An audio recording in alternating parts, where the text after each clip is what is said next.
Hai Bunda, berjumpa kembali bersama saya Indah Endaliani di Hai Bunda Live. Nah, pada kesempatan kali ini kita akan ngobrol-ngobrol langsung dengan narasumber kita, yaitu Dr. Cut Nurul Hafifah SPAK, dokter spesialis anak, konsultan nutrisi dan metabolik Rumah Sakit Pondok Indah. Oke, terima kasih untuk bunda-bunda yang sudah bergabung. Halo bunda-bunda, kembali lagi bersama saya Indah Endaliani di Hai Bunda Live. Kali ini kita akan ngobrol-ngobrol tentang topik yaitu asupan gizi terbaik untuk cerdaskan anak usia dini. Nah, pada kesempatan kali ini kita akan ngobrol-ngobrol dengan Dr. Cut Nurul Hafifah SPAK, dokter spesialis anak, konsultan nutrisi dan metabolik di Rumah Sakit Pondok Indah. Sementara kita akan bergabung dengan Dr. Nurul. Untuk bunda-bunda yang punya pertanyaan terkait dengan topik kita pada hari ini, bisa langsung tinggalkan di kolom komentar yang nanti akan saya bantu tanyakan ke Dr. Nurul. Terima kasih bunda-bunda yang sudah join. Oke, kita langsung bergabung dengan Dr. Nurul di Rumah Sakit Pondok Indah.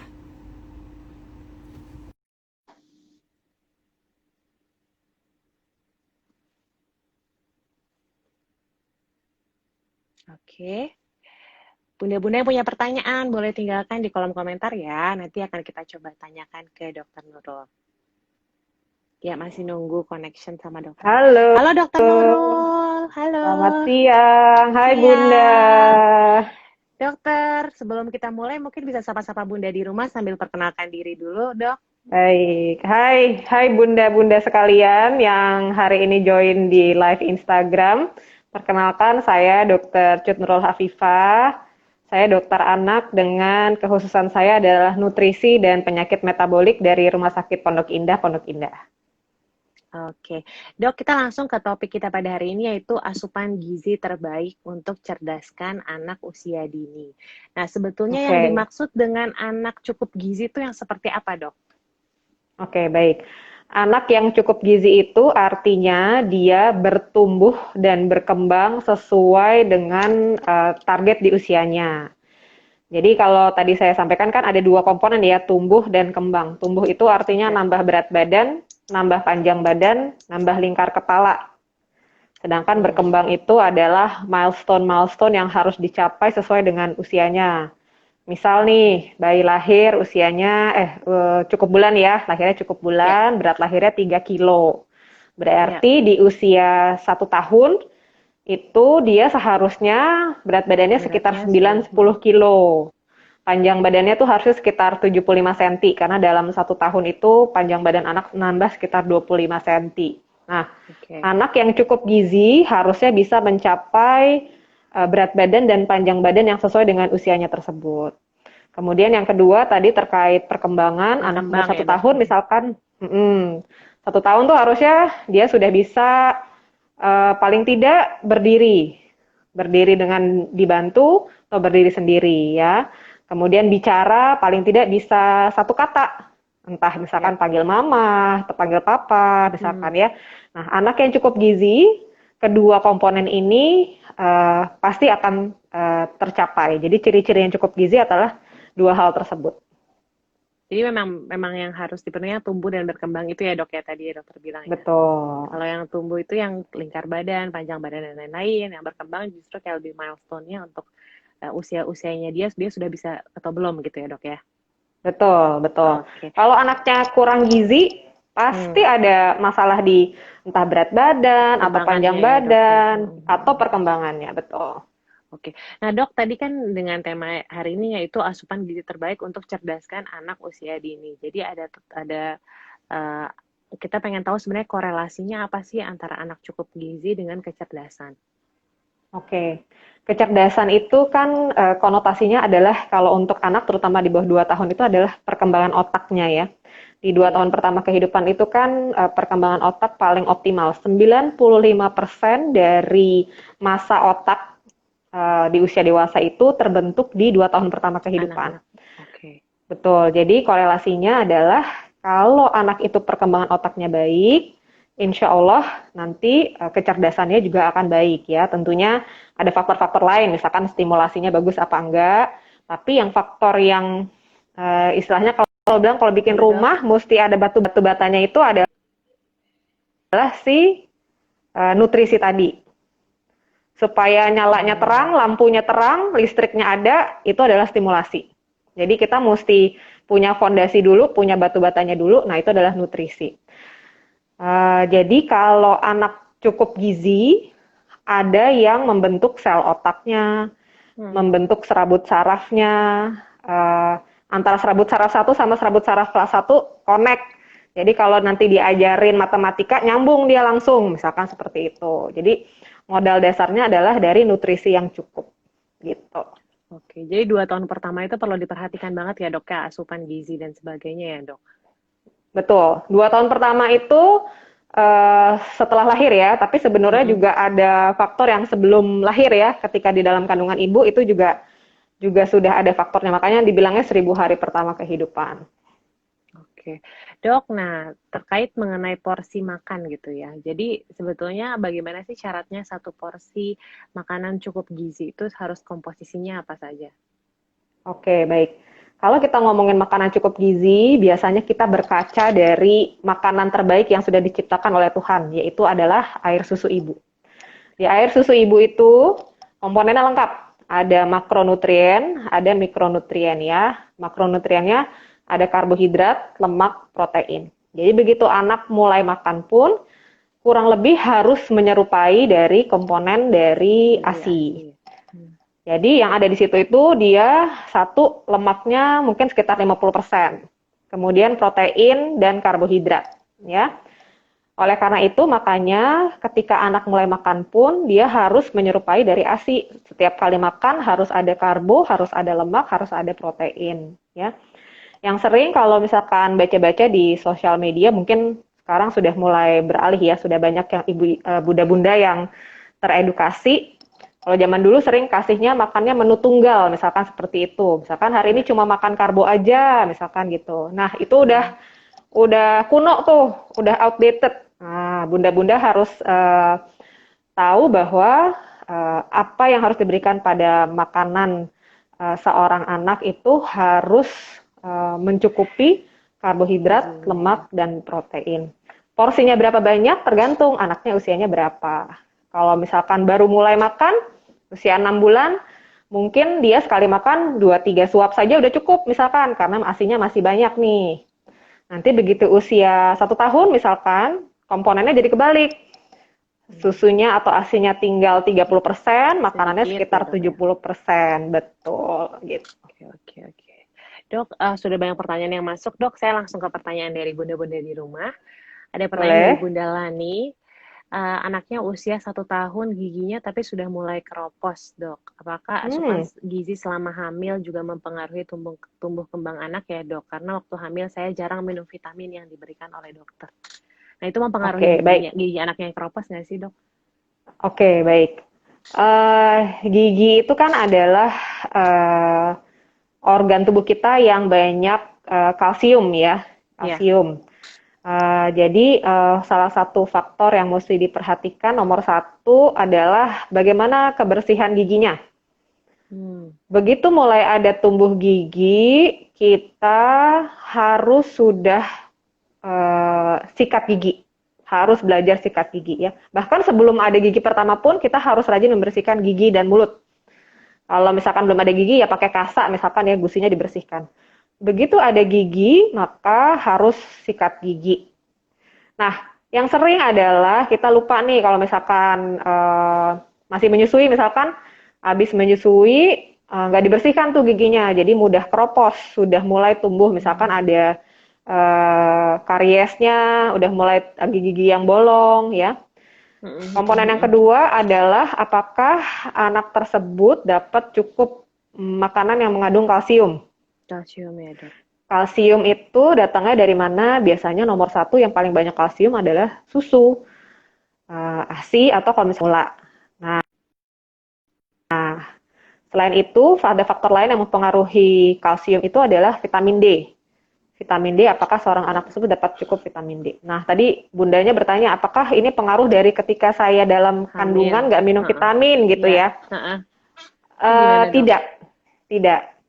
Jadi apa yang Bunda makan ketika hamil, kalau berkaitan dengan kalsium dan vitamin D, itu begitu si bayi lahir, ya si bayi itu harus dapat dari Sendiri ya dok ya. dari sendiri, betul, dari bukan dari ibunya lagi gitu. Mm-mm. Berbeda dengan misalkan zat besi, misalkan kalau zat besi memang betul ada pengaruh ketika di dalam kandungan karena Kandungan. transfer zat besi itu terjadinya di trimester ketiga kehamilan. Tapi kalau misalkan dua komponen tadi yang saya sebutkan, memang dia harus dapatkan dari asupannya si anak itu sendiri gitu. Jadi nomor satu perhatikan higienitas mulut, yang kedua asupan kalsium sama vitamin D-nya gimana.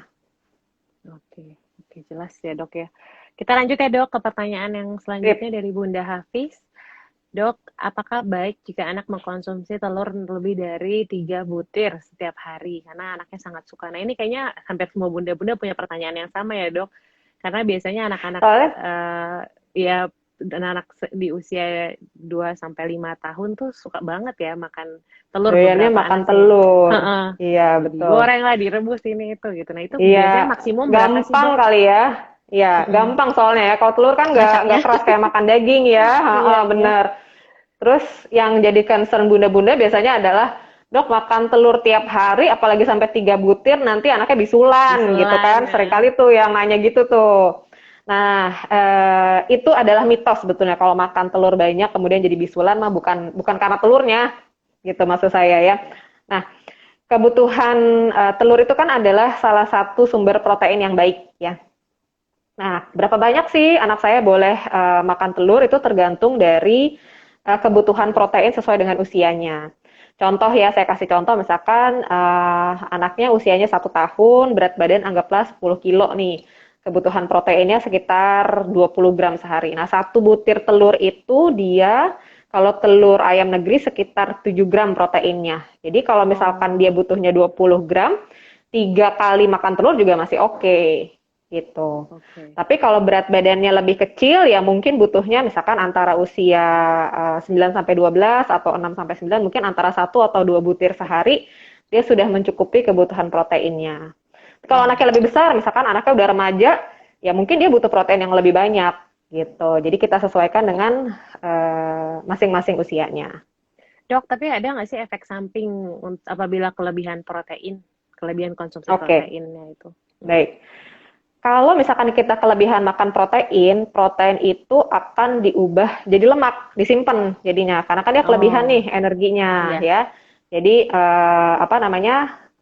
Kalau misalkan kita kan banyak nih orang yang diet-diet, dietnya low carb, low fat, high iya. protein misalkan gitu ya. Tapi jangan lupa, in the end, metabolisme dari protein itu juga ada. Yang kalau dia kelebihan ya akan sebagian juga Dia jadi lemak ya, Dok. simpan sebagai lemak, betul. Nah, kalau misalkan anaknya nggak ada ginjal, misalkan gitu ya, anak sehat, Mm-mm. tumbuh dengan baik gitu, ya nggak ada masalah. Iya. Yang kita perlu khawatir, proteinnya nggak boleh kebanyakan itu pada anak-anak yang memang punya penyakit ginjal bawaan misalkan atau penyakit ginjal didapat. Nah itu memang kita mesti hitung-hitung proteinnya sehari nggak boleh sama kayak anak yang sehat. Oke. Oke, Dok. Kita lanjut ke pertanyaan dari Dead Mom Baby. Dok, Mhm. susu itu diberikan ke anak sampai usia berapa tahun ya baiknya? Apa atau bisa tercukupi dengan makan-makan yang bergizi saja, jadi nggak usah konsumsi susu. Sebenarnya di usia Oke. berapa sih dok? Karena waktu kita kayak masih sekolah ya, itu pasti di Hah? usia-usia sekolah juga masih dikasih kan sama orang tua Minum gitu. susu gitu SD, ya. minum susu pagi-pagi pasti gitu kan rutinitasnya. Mhm, Nah mhm, mhm, sebetulnya betul. gimana dok menurut gizinya? Baik. Susu itu sebetulnya kan salah satu sumber protein yang baik ya. Jadi kalau minum susu itu adalah alternatif kalau misalkan nih sang anak nggak bisa makan jenis protein yang lain, maka kita bisa ngambil protein hewaninya dari susu ya. Nah, Mm-mm. sebetulnya sampai usia berapa anak mesti minum susu? Sebetulnya di atas usia 1 tahun itu udah nggak wajib lagi dia minum susu, karena kan biasanya dia sudah makan makanan keluarga ya. Ya. Kalau misalkan mau minum susu di atas usia 1 tahun itu biasanya kita batasi sekitar 500 mili. Nah, Oh, setiap hari ya dok ya? nggak per, ya nggak perlu Setiap hari banyak-banyak. 500 mili ya Betul. Kenapa? maksimum. Kalau kebanyakan nanti Ada nih beberapa yang dok anak saya nggak mau makan, maunya minum susu terus gitu. Susu aja. Karena dia udah kebiasaan minum susu gampang, tinggal gluk gluk gluk gluk makan. Kalau makan mesti ngunyah misalkan gitu. Atau ada lagi yang datang misalkan biasanya gini, dok anak saya gemuk banget gitu. Iya, Ternyata iya, ketika iya, iya. kita cek minum susunya sehari bisa 1 liter atau 1,5 liter sehari gitu. Katanya susu yang UHT gitu dia bisa UHT. habis dok sehari misalkan gitu. Nah, biasanya di atas usia 1 tahun kita batasin sekitar 500 mili sehari itu udah 500 cukup. ml Nah, satu hari. kalau misalkan minum ASI gimana ya? Kalau misalkan dia berat badannya bagus, kemudian ASINya masih banyak, lanjutin ASI aja, nggak perlu pakai susu tambahan sebetulnya gitu. Nah, kalau usia Oke. sekolah Dok, gimana? Usia heeh, sekolah juga sama kurang lebih 500 ml kebutuhan per hari ya, Dok ya? betul 500 mili. Nah, kalau misalkan anak saya mau makan protein yang lain boleh nggak? Boleh. Susu nggak wajib-wajib banget kalau misalkan dia memang proteinnya bisa Mhm, mhm, tercukupi mhm. dari sumber yang lain. Oke. Dok, tapi 500 ml itu takarannya bebas ya, Dok, ya? Mau itu susu bubuk, mau itu susu formula, susu bubuk atau susu cair gitu, nggak apa-apa ya? Oke. Perbedaannya ada di kandungan mikronutrien. Jadi bunda-bunda tuh sering nanya, misalkan nih dok, anak saya nih udah asinya udah nggak ada nih, usianya Lanjut kemana sudah dua gitu ya, Dok ya? tahun, masih Mhm. masih perlu nggak sih dok minum susu? Lanjut kemana nih sekarang gitu? Saya selalu bilang opsinya memang bisa ibu pilih fresh milk atau bunda bisa pilih fresh milk atau misalkan apa namanya susu bubuk Formula. pertumbuhan. Jadi Mhm, istilahnya growth formula. Jadi mhm. susu pertumbuhan ya istilahnya kalau di atas usia 1 tahun.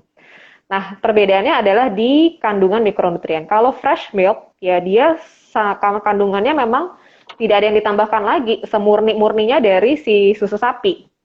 Sedangkan kalau growth formula dia itu sudah difortifikasi dengan mikronutrien seperti zat besi, kemudian seng sudah ditambahkan. Oke. Jadi kalau anak-anak tersebut susah misalkan makan sumber zat besi, makan daging merah nggak mau, makan hati ayam juga nggak mau, misalkan maunya makan apa ikan aja terus gitu ya, Ya. variasi makanannya nggak terlalu banyak, maka uh, pilihannya lebih baik pada susu yang sudah difortifikasi zat besi. Tapi kalau Hmm. makannya oke, nggak ada pilih-pilih, ya fresh milk aja nggak apa-apa gitu. Oke. Berarti tergantung dari kebutuhan ya, Dok ya. Nah, untuk anak-anak yang di Betul. usia sekolah juga sama, Dok. Sama, betul. Kita lihat Jadi kita lihat bagaimana dari dia, makanannya, dia cara dia makan gimana dan betul. asupannya gimana Asupannya dia sehari-hari ya, gimana Dok ya. sehari-hari, betul, betul. Oh,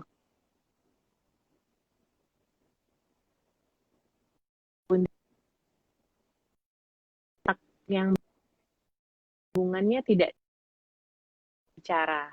Cadel. Yang Ini cadel kali ya. berikutnya, Berbicara aha. cadel. Gimana Jadi pertanyaannya tadi Pak? Gimana?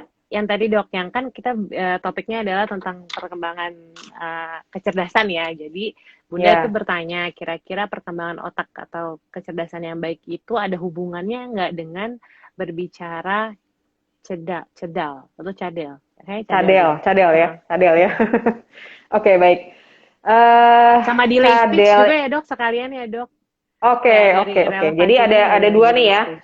Ada dua ya. Ada delayed speech. Delayed speech itu artinya dia belum mencapai milestone untuk bicara sesuai dengan Bicara, usianya, betul. ya. Yang kedua adalah bicaranya bisa, tapi apa penyebutan lafalnya tidak baik gitu ya, tidak sesuai Ya, dengan seharusnya, ya. Oke, baik. Faktor yang menyebabkan delayed speech itu banyak sekali, bukan hanya dari faktor nutrisi. Kalau misalkan masalahnya adalah faktor nutrisi, biasanya kita tidak lihat hanya delayed speech saja, tapi ada global developmental delay biasanya yang kita bilang. Jadi tidak hanya bicara, mungkin motorik kasar, motorik halusnya juga ada masalah. Tadi ya. kenapa? Karena nutrisi itu akan berpengaruh terhadap perkembangan otak secara keseluruhan. Kalau delayed speech itu biasanya lebih banyak juga berkaitan dengan bagaimana anak itu dibesarkan, bagaimana lingkungan, bagaimana stimulasinya, ya. Yang sering kalau zaman sekarang adalah baby-baby tuh udah kenal dengan gadget, gitu misalkan ya. Jadi waktu berkomunikasi dengan orang tua atau anak sebayanya biasanya agak terbatas. Nah, itu adalah salah satu hal yang mesti diperhatikan. Kalau delayed speech, hati-hati Late speech murni ya, hati-hati mungkin masalahnya bukan murni di gangguan nutrisi misalkan. Tentunya nanti kalau misalkan akan dievaluasi lebih mendalam, misalkan gini, lingkar kepalanya normal apa enggak. Nah, kalau lingkar kepalanya normal kan harusnya perkembangan otaknya secara keseluruhan normal gitu ya. Terus yang kedua tadi mengenai lafal ya, bagaimana ada cadel ya. Nah, cadel ini juga faktornya biasanya bukan faktor nutrisi, lebih seringnya biasanya adalah faktor lingkungan atau kebiasaan anak itu diajarkan untuk berbicara seperti apa. Nah, misalkan yang gini nih sering nih, kita sering nih kalau ngomong sama anak tuh dibikin lucu gitu. Aju, adek, Iya, betul. cakit ya. Nah, seperti itu kan. Padahal kita inginnya anak itu kan nanti bicaranya ya bicara kayak kita gitu. Jadi kalau ngomong Betul, betul. sakit, bilang sakit gitu. Bagaimana pelafalannya seharusnya. Nah, itu yang perlu dipahami. Oke. Jadi nggak ada hubungannya kalau seandainya sama cadel ya dok ya, dengan kecerdasan ya. Mm-mm. Oke. Ya, jelas. Oke dok, sekarang kita lanjut ke pertanyaan dari Bunda Karina. Dok, apakah boleh anak usia 7 bulan makan lebih dari 3 sendok makan dewasa? Nah, sebetulnya takaran MPASI-nya berapa sih dok kalau anak 7 bulan itu? Oke, baik. Antara usia 6 sampai 9 bulan biasanya kurang lebih ya. Itu kan kita lagi belajar Ya. makan nih. 6 bulan biasanya sekitar 2 kali makan, 1 kali snack ya. Kemudian nanti 7, 8, 9 mungkin bisa kita naikkan jadi sekitar 2 sampai 3 kali makan. Snacknya bisa antara 1 sampai 2 kali. Nah, kurang lebih ya kalau kita bikin nih homemade MPASI. Gimana sih dok resepnya? Berapa banyak yang mesti saya kasih? Kalau pertama kali makan mungkin cukup coba makan tuh sehari 3 sendok makan. Jadi mungkin sekali makan 1,5 sendok makan kira-kira ya. Nanti kalau misalkan dia udah sanggup, naikin per porsinya. Sekali makan itu sekitar butuhnya ya, antara usia 8-9 bulan itu sekitar 3 sendok makan sampai 5 sendok makan. Tergantung nafsu makan anaknya gimana. Nah, pertanyaannya tadi kalau misalkan 7 bulan makannya udah lebih dari 3 sendok makan. Wah, itu bagus banget. Berarti dia excited tuh untuk makan mencoba ya. makanan ya dok ya. Untuk mencoba makanan. Nah, saya selalu bilang usia 6 sampai 9 bulan, Bunda perkenalkanlah segala jenis makanan supaya dia nanti di usia di atas 1 tahun nggak susah makan. Yang sering adalah, aduh makannya kebanyakan nih, atau aduh takut nih coba makanan baru nanti ada alergi. Betul. Jangan divonis dulu anaknya punya alergi. Cobain dulu. Kalau misalkan memang kita lihat ada gejala alergi, maka baru kemudian kita pantang si makanan yang menyebabkan alergi tersebut. Ya. Kalau misalkan tadi dia 3 sendok makan masih kurang, boleh kita tambah selama dia masih waktu makannya kurang dari 30 menit ya. Waktu makan kita batasin aja 30 menit. Itu dia triknya. Oke dok. Jadi nggak ada masalah ya dok ya kalau lebih dari 3 sendok. Tadi takarannya kan 3 sampai 5 ya dok ya? Boleh. Sesuai dengan bagaimana sinyal-sinyal lapar dan kenyang si anak itu. Oke. Ya. Oke dok. Nah dok, terkait mengenai, tadi kan dokter sempat info juga tentang makanan-makanan yang bisa membantu mencerdaskan anak ya dok ya? Kandungan-kandungannya gitu ya. Nah ini ada pertanyaan dari Bunda Anne. Dok, selain stimulasi, apa saja cemilan untuk brain booster selain makanan utama? Oke, baik. Kalau kita mau memastikan perkembangan otak baik, tadi saya bilang kan komponennya mesti ada tuh, makronutriennya mesti lengkap ya, karbohidrat, lemak, protein ya. Nah, yang sekarang itu selain kalau udah tiga-tiganya udah lengkap nih, kalorinya cukup, energi untuk bertambah berat badan, lingkar kepalanya bagus. Nah, biasanya suka nanya, dok mana sih komponen yang paling bikin pinter? Saya selalu bilang nomor 1, tidak ada makanan yang superfood buat bayi, bikin anaknya luar biasa jenius, tidak ada. Kenapa? Karena mesti ada tuh, tiga-tiganya mesti ada untuk komponen pertambahan berat badan, panjang badan, dan lingkar kepala. Yang ada beberapa penelitian mencoba mencari, misalkan di antara lemak mana sih yang paling baik? Pengen tahu tuh di otak satu apa sih ininya komponennya ya. Nah, Komponennya ya. salah satunya adalah lemak, namanya lemak DHA ya, sering dengar mungkin ya. Iya, iya, iya. Lemak DHA itu banyaknya adalah di terutama ikan laut Kan. Heeh. kan. Nah, jadi kalau anak yang mau pintar mesti makan ikan, misalkan gitu. Nah, di antara semuanya ditanya dok, dok ikan mana dok yang paling bagus? Anak saya makannya salmon tiap hari dok, udah cukup apa belum gitu ya? Terus saya bilang, Bu, di antara semua ikan ternyata Bu, ya atau Bunda yang paling banyak itu adalah ikan kembung loh. Jadi salah satunya DHA-nya ikan ya dok kembung ya. yang paling banyak DHA-nya, betul. Jadi Oke. salmon boleh, makan ikan kembung juga boleh, makan ikan laut dalam yang lain juga oke. Nah itu DHA-nya cukup. Nah eh, kalau misalkan DHA-nya banyak makannya tapi proteinnya kurang, karbohidratnya kurang ya sama aja. Gak bikin anaknya pintar. Jadi mesti ada keseimbangan, ditambah lagi dengan komponen-komponen tertentu seperti misalkan tadi DHA. Yang kedua mengenai protein. Protein yang paling baik yang mana sih dok? Antara hewani sama nabati. Ya, antara hewani sama nabati itu ada keuntungan, ada kerugian. Jadi gini, protein nabati itu dia asam aminonya tidak lengkap.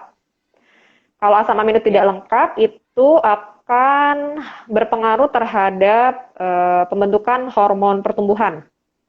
Jadi, seorang anak yang sedang tumbuh mau bertambah tinggi badan, mau bertambah apa namanya berat badan sama lingkar kepala harus mengkonsumsi protein hewani setiap hari. Ya, jadi either telur, either ikan, Oke. daging, ayam, udang, boleh.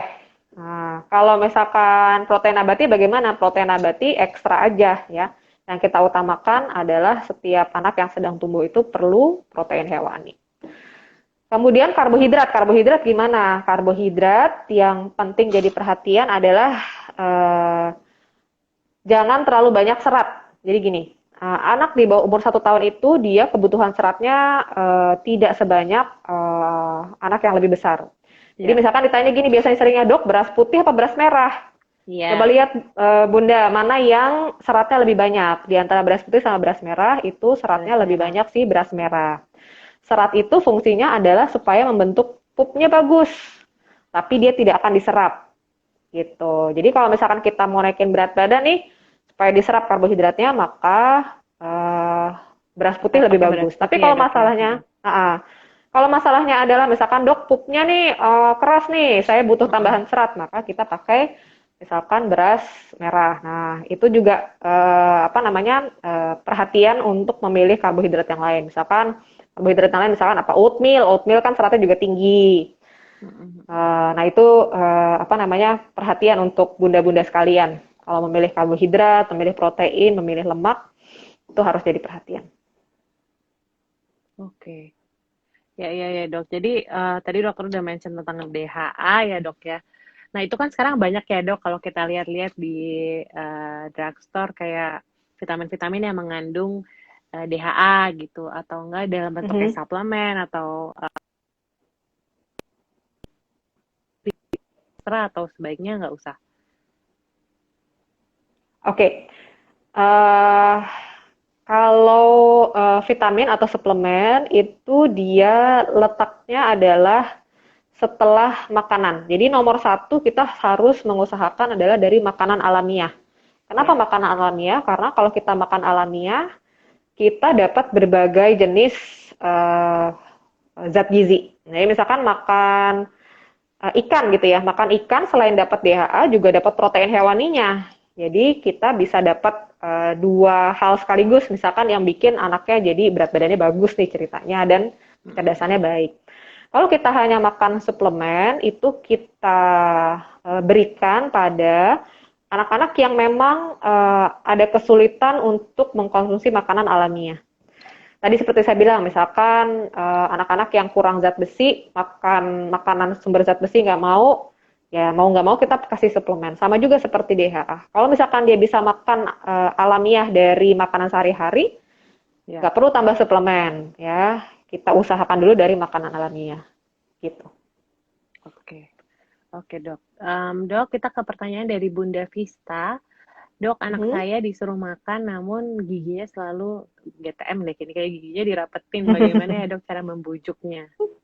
cara membujuk ketika anak GTM, Dok? Oke, baik. Biasanya usia-usia GTM tuh antara usia 1 tahun 6 bulan sampai usia 3 tahun tuh. Itu memang masa-masanya deh anak-anak mulai mulai nggak mau kalau ditawarin makan lari atau apa namanya buang muka gitu ya misalkan ya ntar bunda-bunda udah mulai pusing deh kalau misalkan udah masuk usia segini. Nah, tipsnya kalau GTM adalah nomor satu, si anak tersebut harus punya jadwal makan yang teratur. Jadi gini, makan tuh jam 8, misalkan jam 12 sama jam 5 sore misalkan gitu ya biasanya ya. Ya. Nah, di jam makan itu dia tetap ditawarin makan. Berapapun yang dia mau makan, itu udah kita hitung makan ceritanya. Ya. Walaupun misalkan kita siapin porsinya 1 piring gitu, misalkan yang habis misalkan hanya seperempat atau separuh gitu. Gak apa-apa, yang penting dia punya jadwal makan yang teratur. Di antara waktu makan itu kita tidak memberikan tawaran-tawaran makan yang lain yang sering gini, anaknya pas Snacking makan ya, pagi Dok, nggak ya? mau dok, jadi Ya. jadi kita kasih aja dok, kita kasih roti jam 9, nanti jam 10 kita tawarin lagi minum susu, nanti jam 11 tawarin lagi makan roti. Padahal anak itu perutnya perlu pengosongan lambung antara 2 sampai 4 jam. Kalau tiap jam ditawarin makan, ditawarin makan, ditawarin makan, ya tentunya dia pas jam 12 makan siang udah nggak lapar. Makinlah dia menolak makan. Jadi tujuan punya jadwal makan yang teratur supaya tadi supaya dia ada jam lapar dan kemudian ketika ditawarin makan dia mau makan. Nomor 2, kalau lagi GTM kita perhatikan apakah ada hal-hal yang membuat anak tersebut distraksi. Contoh misalkan ketika lagi makan ada orang-orang lagi main, jadi dia pengen main, makan nggak mau misalkan gitu ya. Atau ada TV atau ada gadget misalkan, ya tentunya dia lebih tertarik untuk melakukan hal tersebut. Kenapa? Karena ketika usia 1 tahun 6 bulan sampai 3 tahun adalah masa-masanya dia sedang curious dengan dunia luar, dunia sekitar gitu. Jadi pastikan bahwa lingkungan sekitarnya memang untuk makan.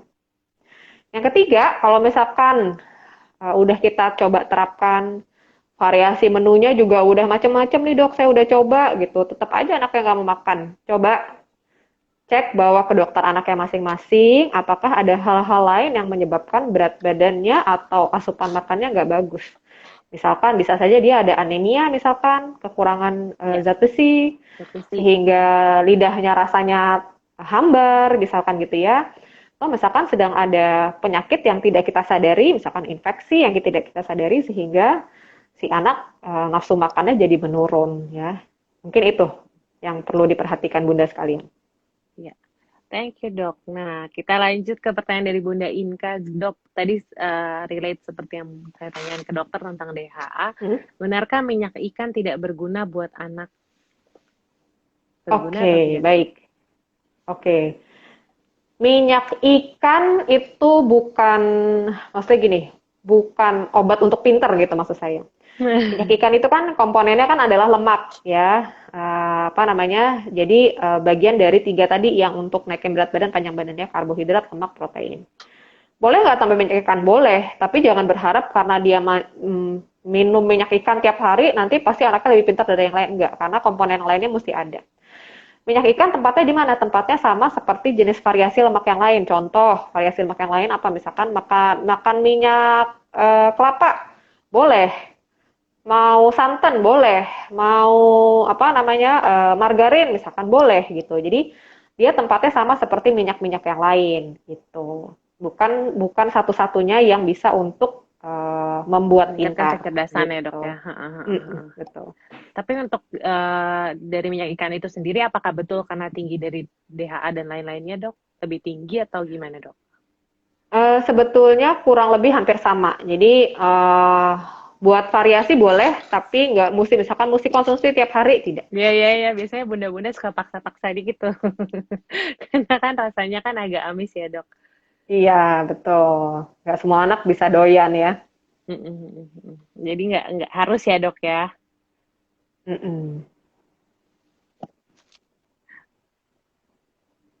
Oke. Dok, kita lanjut ke pertanyaan dari Bunda Okto. Dok, anak saya semenjak MPASI tidak diberi suplemen zat besi. Sekarang usianya sudah Oke. 13 bulan. Apakah perlu ditambahkan suplemen zat besi?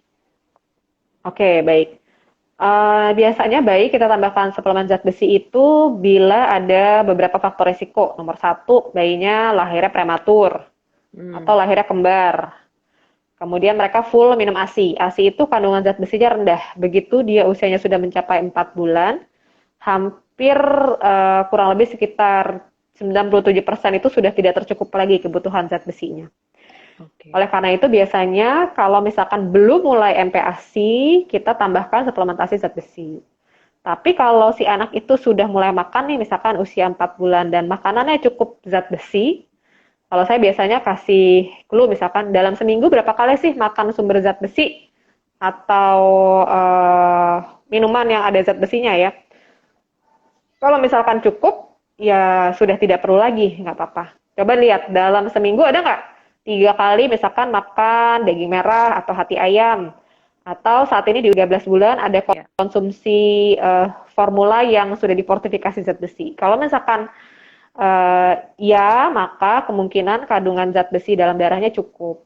Ya, jadi nggak perlu ditambahin lagi. Nah, untuk biasanya mesti cek cadangan zat besinya. Biasanya rata-rata antara usia 9 sampai 12 bulan. Biasanya dokter anak akan menyarankan, Bu, ini kita pantau ya kandungan zat besi di dalam darahnya bagus atau enggak. Kalau mau tahu pasti memang mesti cek darah. Tapi kalau misalkan kita mau kira-kira, ya tadi panduannya. Berapa sering sih makan makanan yang mengandung zat besi dalam seminggu? Gitu. Oke. Oke, Dok. Sekarang kita ke pertanyaannya Bunda Cutik. Dok, makanan atau minuman apa yang mendukung anak usia 6 tahun supaya tingginya bertambah pesat? Nah, kalau tadi ada yang Oke. tanya tentang telur kan, Dok. Kalau sekarang Bunda Hmm, Cutik nanya tentang meminum yogurt setiap hari boleh atau tidak, Dok? Ada batasannya nggak? oke. Berapa Banyak. cup atau ya Oke. berapa mili? Oke. Baik. Usia 6 tahun itu adalah masa di mana kenaikan tinggi badan anak tidak sepesat ketika di bawah usia 2 tahun. Dia biasanya agak landai ya kenaikan panjang badannya ya. Kan tadi saya bilang Ya. kalau di usia 1 tahun dalam 1 tahun pertama bisa naik 25 cm panjang badannya. Nah kalau usia 6 tahun ya mungkin paling banyak sekitar 8 cm setahun itu udah oke gitu ya. Nah kalau misalkan Bunda maunya pesat di usia 6 tahun, nggak bisa, memang belum usianya. Pesatnya lagi kapan sih dok? Biasanya adalah setelah masa 2 tahun pertama kehidupan, tinggi badan itu akan pesat ketika anak mencapai atau memasuki usia pubertas. Kalau anaknya anak perempuan berarti sekitar usia 8 tahun, 8-9 tahun. Kalau anak laki-laki biasanya 9 sampai 10 tahun ya. Pada masa itu tinggi badan akan naik dengan cepat ya. Nah, jadi di usia 6 tahun apa yang mesti dikerjakan supaya nanti begitu masuk usia pubertas tinggi badannya bisa tinggi nih dok gitu. Maksimum. Nomor satu yang mesti dikerjakan di usia 6 tahun adalah dijaga berat badan dan tinggi badannya tetap optimal sesuai usianya. Kalau dia di usia 6 tahun berat badannya belum tercapai sesuai dengan usianya, maka tinggi badannya juga kenaikannya akan pelan gitu. Jadi yang perlu diperhatikan di usia 6 tahun itu harusnya Berapa sih dok mungkin BB-nya berat sama badan TB-nya? sekitar antara 18 sampai 20 kilo ya. Tinggi Jadi badannya dok? nah, tinggi badan bisa berbeda-beda tergantung apa namanya anak laki-laki atau anak perempuan. Jadi kita lihat berat badannya kalau nyampe 18 sampai 20 harusnya tinggi badannya juga akan ngikut tuh Mengikuti, ya. mengikuti dari kecukupan berat badannya. Nah, begitu nanti dia masuk usia pubertas, kalau dia dapat gizinya cukup di usia 6-7 tahun, maka kita baru tuh ngebus lagi tinggi badannya di usia pubertas. Kita usahakan dengan makanan yang baik. Makanan yang baik untuk naikin tinggi badan apa? Proteinnya mesti cukup, protein hewani. Di antara semua protein hewani yang paling baik apa?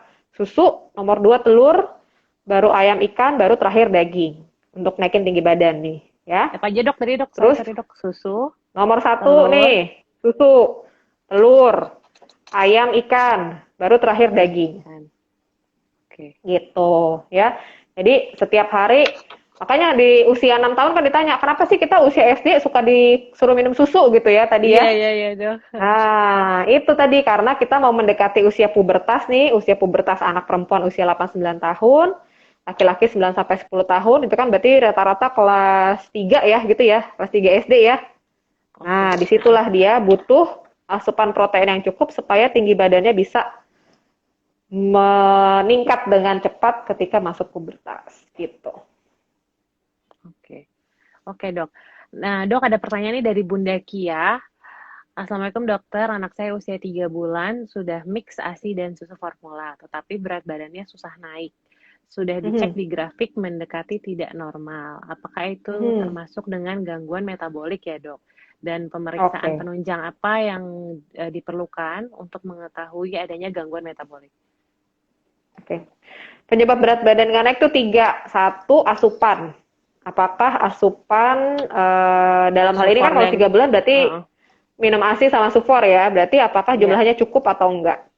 Biasanya kita hitung tuh 3 bulan itu seharusnya berat badannya kalau misalkan lahirnya 3 kilo ya, Mm-mm. dalam waktu 1 bulan aja itu dia harusnya naik 750 gram per bulan. Jadi kalau 3 bulan tuh harusnya 5,2 tuh kalau misalkan lahirnya 3 kilo. Kalau 3 bulan 5,2 berarti 5,2. dia mesti minum ASI atau susu tambahannya kurang lebih sekitar 900 ml sehari. 900 Masuk nggak ml. segitu asupannya? Iya, ASINya iya, dapat iya. nggak segitu? Atau susu formulanya dapat nggak sekitar 900 ml sehari? Kalau ternyata masuk, maka mesti dicari nomor 2 sama nomor 3. Nomor 2 adalah apakah ada gangguan penyerapan. Misalkan anaknya sering gumoh, sering muntah yang banyak, atau BAB-nya ada diare, misalkan seperti itu. Oh itu Atau yang kalau lain gumoh lagi banyak tuh adalah termasuk penyerapan ya dok? ininya, di saluran cernanya masalahnya. Gumoh itu juga Bisa termasuk itu, problem saluran cerna dok? kalau misalkan berlebihan sampai mengganggu kenaikan berat badan, maka itu sudah Oh, oke. sudah menjadi penyakit. Nah, yang lain juga yang bisa gumoh atau muntahnya itu adalah bagian dari sesuatu yang lebih besar. Misalkan dia punya alergi terhadap susu sapi misalkan. Iya, iya, iya. Nah, itu mesti dievaluasi nih bagaimana penyerapan dari nutrien yang masuk ke dalam tubuhnya. Yang terakhir, kenapa seorang anak bisa berat badannya nggak naik adalah kalau dia ada peningkatan kebutuhan energi. Contoh, nomor satu ada infeksi. Infeksi yang kita tidak sadari. Misalkan infeksi saluran kemih. Kalau anak perempuan, karena lubang kencing sama lubang anusnya dekat, lebih mudah kena infeksi saluran kemih. Ya. Yang lain lagi di Indonesia yang banyak adalah infeksi tuberkulosis misalkan. Ya, TBC. seringkali kita nggak sadari ternyata si babynya sudah tertular. Nah itu perlu dievaluasi. Yang terakhir lagi ada juga kalau usianya sekitar 2-3 bulan berat badannya nggak naik, maka mesti evaluasi nih apakah ada misalkan kelainan jantung bawaan. Ketika ada bocor jantung misalkan dia butuh energi yang lebih besar untuk memompa jantungnya gitu. Jadi beberapa hal yang mesti dievaluasi tadi mulai dari asupan, penyerapan, sama apakah ada faktor yang menyebabkan energinya butuhnya lebih banyak. 3 hal itu. Yang tadi itu berarti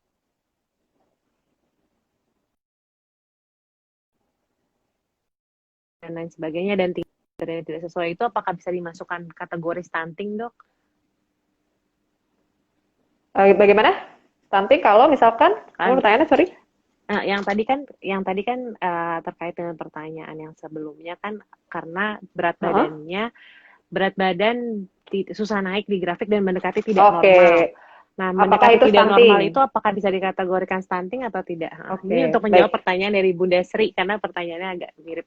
Mirip. Oke, baik.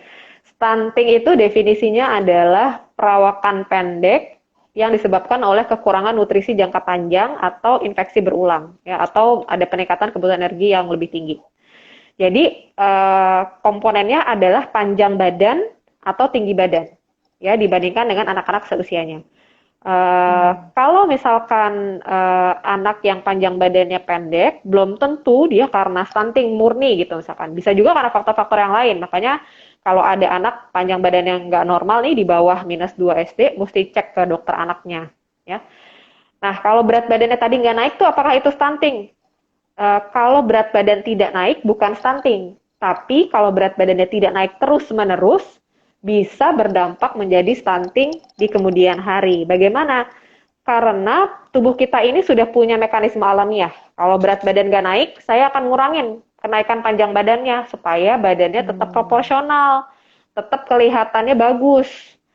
Kalau misalkan dia berat badan nggak naik, panjang badan juga akan kemudian lama-lama jadi turun, baru kemudian nanti misalkan sekarang nih 3 bulan nggak naik, 4 bulan nggak naik, 5 bulan nggak naik, nanti di usia 7 bulan kelihatan deh badannya jadi pendek. Nah itu yang mungkin Stunting. disebabkan karena ya betul. Oh, jadi lebih ke panjang ya dok ya kalau stunting ya dok ya? Betul. Kalau stunting itu definisinya adalah panjang badannya pendek yang tidak sesuai dengan usia, yaitu di bawah -2 Z-score WHO.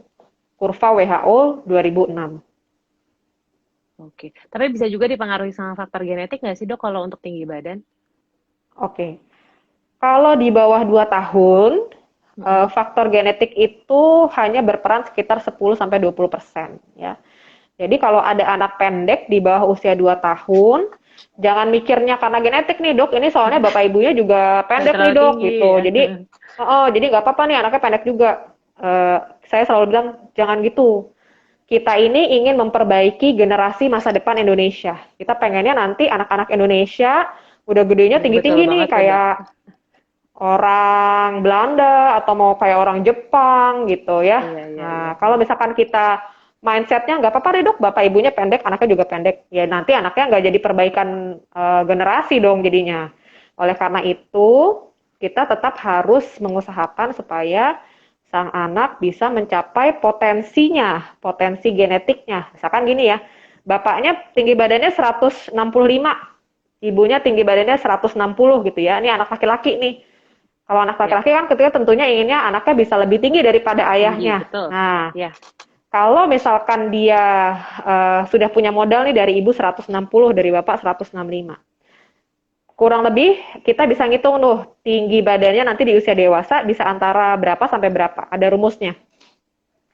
Nah, yang paling kecil, angka yang paling kecil kalau perkiraan ya mungkin sekitar tinggi badannya harusnya antara 155 sampai 170 misalkan ya, tinggi potensi genetiknya.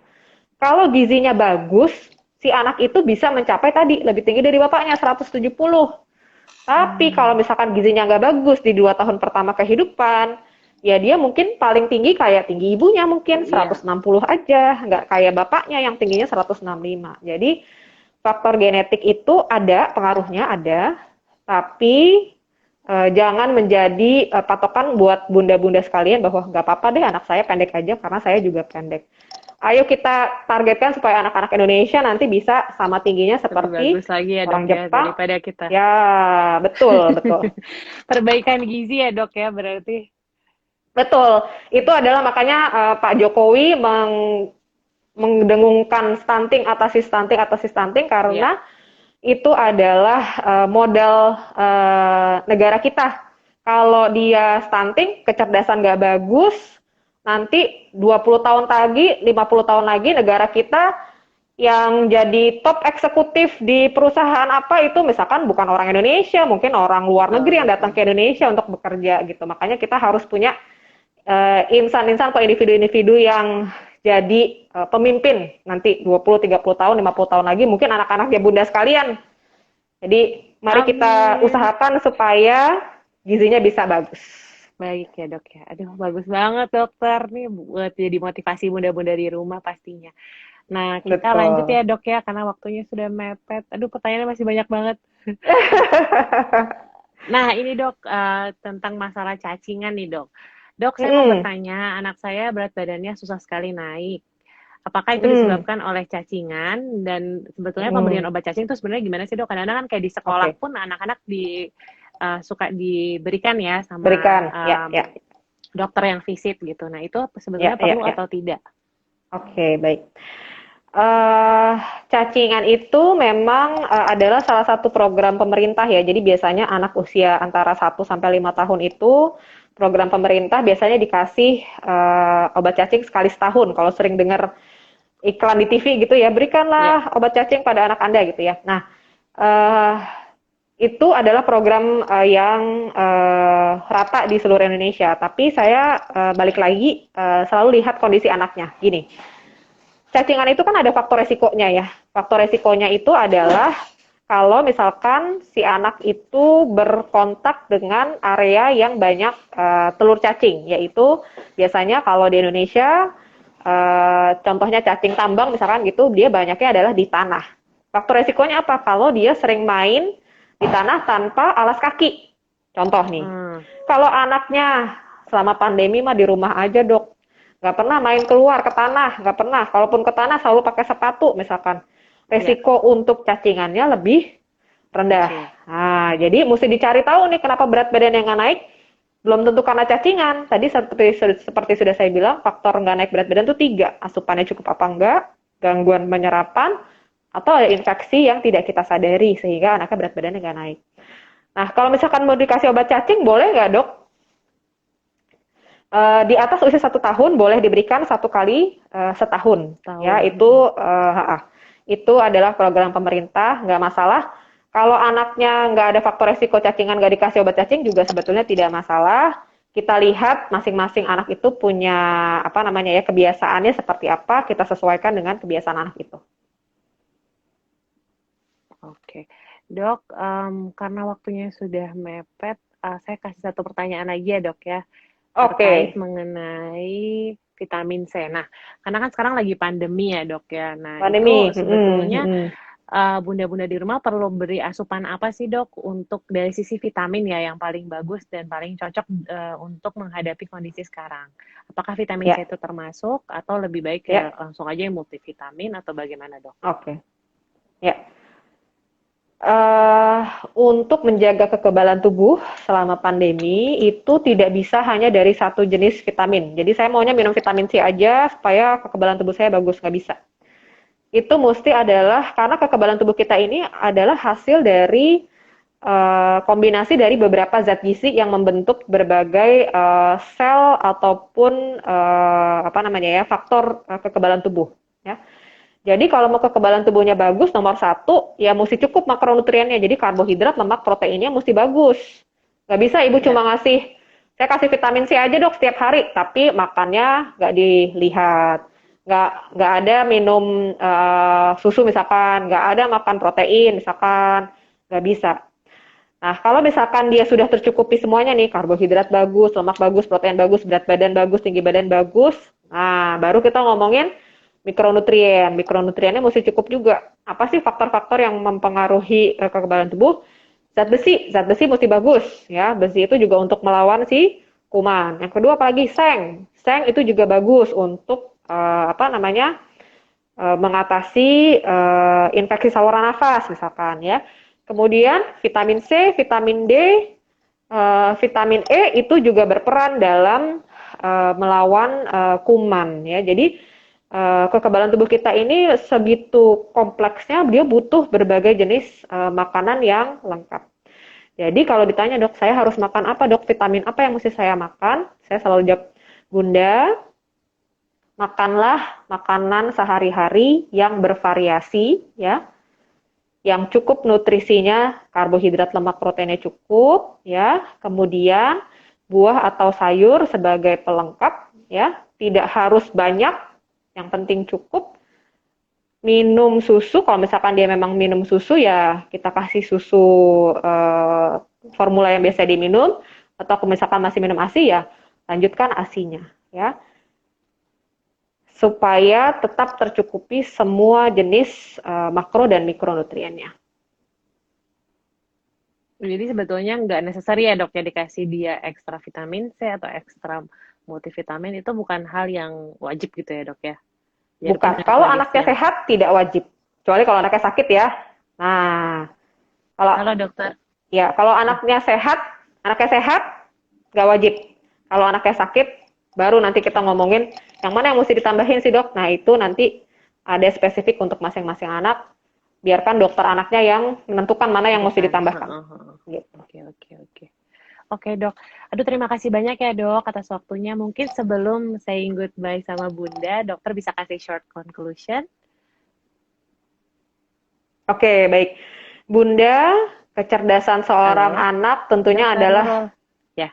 Kedengaran ya? Oke. Sudah. Baik, saya ulang sedikit ya.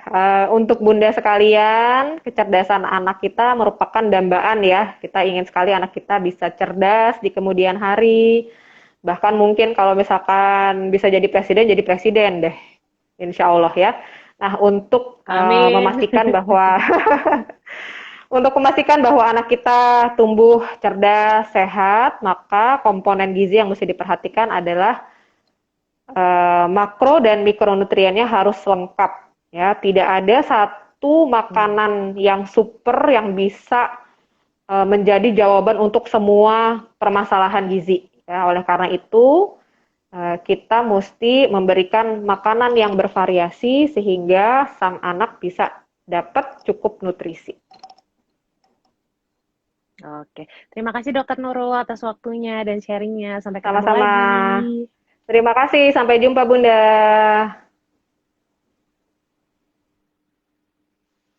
Ya Bunda, demikianlah bincang-bincang kita dengan Dokter Nurul pada hari ini. Nah, untuk bunda-bunda yang sudah berpartisipasi, kami ucapkan terima kasih banyak. Dan bunda-bunda yang tadi mungkin ketinggalan, nanti bisa balik lagi ke live ke Instagramnya Hai Bunda.com dan nanti akan kita upload sharing kita pada hari ini. Saya Indah Endaliani undur diri. Sampai ketemu lagi di Hai Bunda Live minggu depan. Dah.